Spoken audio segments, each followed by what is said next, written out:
Olá, me chamo Alessandro. E eu sou o Felipe.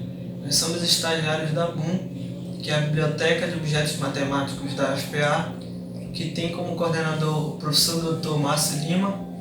E neste vídeo iremos mostrar um dos objetos que tem no nosso acervo, que é a caixa de areia. O uso desta caixa nos ajuda a entender as formações dos sólidos tridimensionais obtidos com derramamento de areia em formas geométricas planas. Como exemplo, temos aqui formas feitas em madeira, a caixa e, claro, a areia.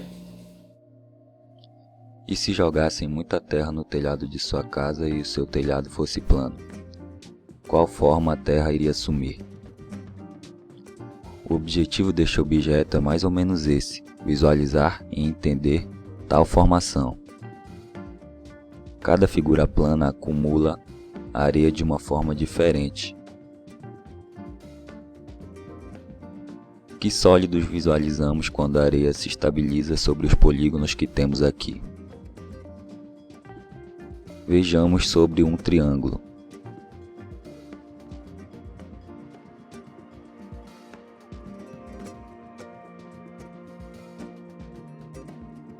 Agora sobre um quadrado.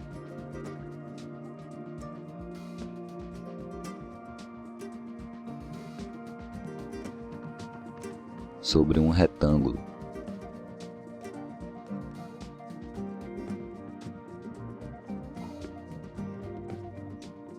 E sobre um círculo.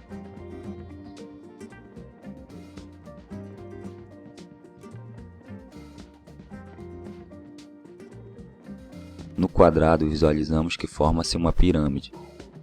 Então as projeções das arestas dos sólidos no polígono base se dão pelas diagonais do mesmo polígono, desconsiderando, claro, as arestas da base.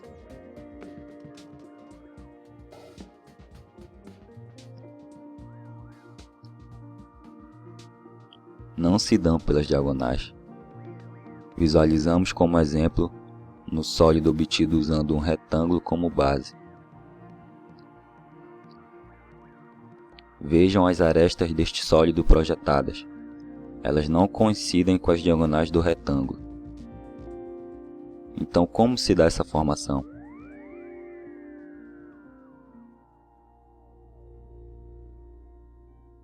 Antes de tudo, relembramos um pouco algumas definições da geometria plana. Usaremos esta propriedade para definir o que chamamos de bissetriz. A bissetriz é um conjunto dos pontos equidistantes entre duas retas, sejam elas paralelas ou concorrentes. O ponto de encontro das bissetrizes chama-se incentro. Ressaltamos também que o mesmo ponto representa o centro do círculo inscrito. Guardem bem essa informação. A formação dos sólidos tem ligação direta com esses conceitos. A projeção de suas arestas no polígono base se dá pelo conjunto de pontos equidistantes de dois ou mais lados do mesmo polígono, ou seja, justamente a propriedade que definimos sob a equidistância da bissetriz. Se visualizarmos bem, percebemos também que, por serem equidistantes, coincidem com o conjunto dos centros das circunferências inscritas, que tangenciam dois ou mais lados do polígono base, e que a maior circunferência possível em um triângulo, por exemplo, é justamente o incentro. As características existentes na geometria plana ajudam a entender aspectos que se conectam com meios físicos. Sendo assim, a aplicação do incentro é muito importante para demonstrar como a areia se comporta com a base sendo um polígono regular ou um triângulo qualquer. Ou seja, vejam que por possuírem um incentro, eles sempre vão possuir um pico de areia. E fisicamente a areia se comporta assim pois ela se sustenta graças ao atrito estático entre seus grãos, que é consequência de propriedades físicas do material. Isso significa que o chão, neste caso a própria areia, aplica sobre o objeto uma força de atrito de sentido contrário ao da força exercida. Nesse caso, a força peso tangencial. Existe então uma força de atrito de sentido oposto ao da tendência de deslizamento, denominada força de atrito estático. A formação das faces dos sólidos depende de um coeficiente de inclinação máximo, que a areia suporta sem deslizamento. Com isso, a areia que a força do atrito não segura desce formando uma linha reta, onde no seu ponto de encontro com a base fica visível a angulação máxima suportada,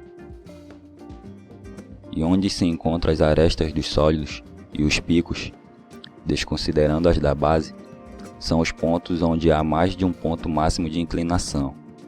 Ou seja, se a força de atrito for superada, a areia pode deslizar para qualquer lado possível.